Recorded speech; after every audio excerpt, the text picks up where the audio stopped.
ঢালিউডের সুদর্শন নায়ক ফেরদৌস আহমেদ আর টলিউডের ব্যস্ত অভিনেত্রী শ্রীলেখা মিত্র দুই তারকার নাম নিয়ে বহুদিন ধরে ভেসে আসছে প্রেমের গুঞ্জন। একসঙ্গে কাজের সূত্রে ঘনিষ্ঠতা আর সেই সম্পর্ককে ঘিরেই তৈরি হয়েছে নানা গল্প। তবে এবার মুখ খুললেন শ্রীলেখা নিজেই।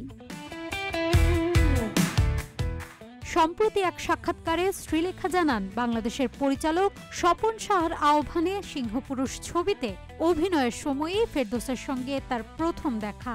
শান্ত ও ভদ্র স্বভাবের জন্য ফেরদৌসকে তার ভালো লেগেছিল। এরপরে টলিউডে ফেরদৌসের পথ চলার পেছনে বড় ভূমিকা রাখেন তিনি। কিংবদন্তি পরিচালক বাসু চট্টোপাধ্যায়কে হঠাৎ বৃষ্টি ছবির নায়ক হিসেবে ফেরদৌসের নাম প্রস্তাব করেছিলেন শ্রীলেখা।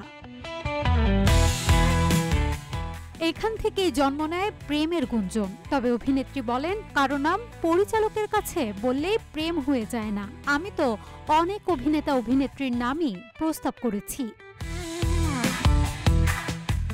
শ্রীলেখার বক্তব্যে পরিষ্কার, ফেরদৌসের সঙ্গে তার সম্পর্ক পুরোপুরি পেশাদার। ব্যক্তিগত জীবনে নয়, কেবল কাজের সূত্রেই দুই তারকার ঘনিষ্ঠতা তৈরি হয়েছিল।